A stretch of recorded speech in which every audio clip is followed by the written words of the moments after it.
so good. Always good to see you. I love to catch you like CinemaCon in town sometimes too.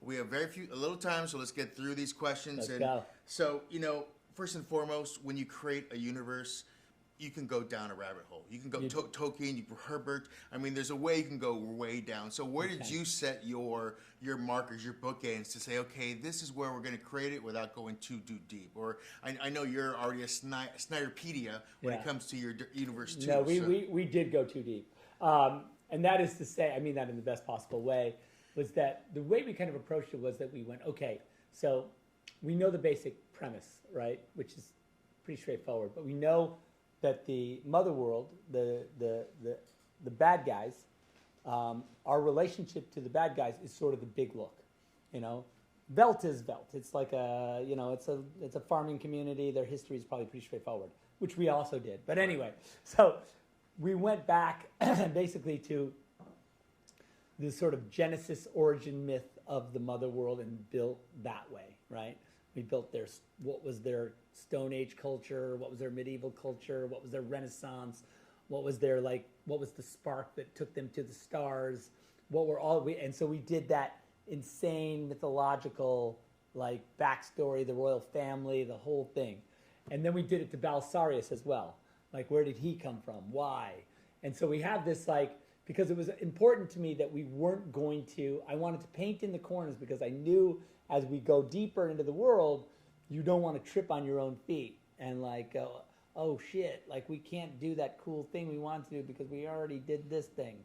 Right? So that was it. Because then when we said, okay, here's the deep look, here's the long look, have we done anything that's going to prevent that? And which is a thing you haven't seen yet, of course, but suffice it to say, we know that it's going to be okay.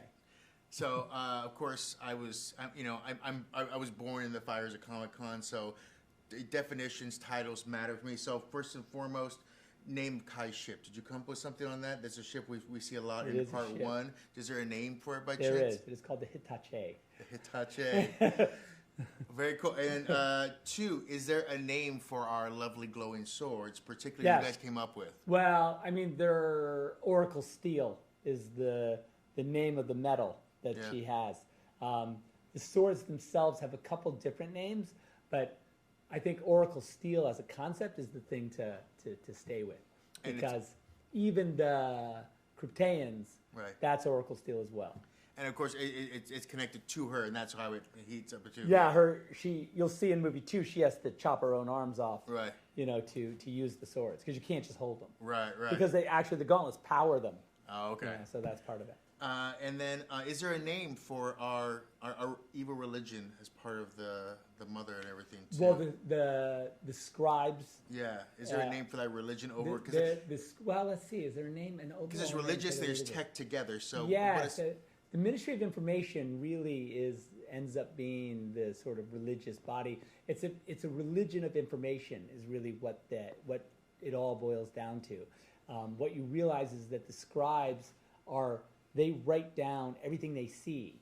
That's kind of what their job is. They're just like observers that observe everything that they observe. They write down, but they write it down from the mother world's perspective, so that when you go back into history, you only have the perspective of the mother world, and that's law. So that's kind of what their job is. That's why they're so revered. Over time, you realize that information is the ultimate sort of God in this universe. Right.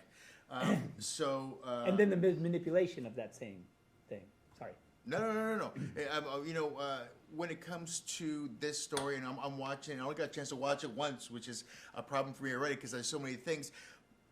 During this holiday season, people are going to have time to watch it, but they should watch it more than once. There's things they're not catching, right? Oh, no, for sure. There's things that are going to matter so much. You're like, pay attention because there's going to be a test in part 2. No, there's a huge test in part 2. And the thing about part 2 is that, it really, pay attention to Issa, pay attention to, there's a lot of things you got to pay attention to, Fantastic. Well, sir, I'm so excited for everyone to watch this. I've been looking forward to it, and we will get excited for everyone to watch this. Make it their own Christmas present. So. Cheers.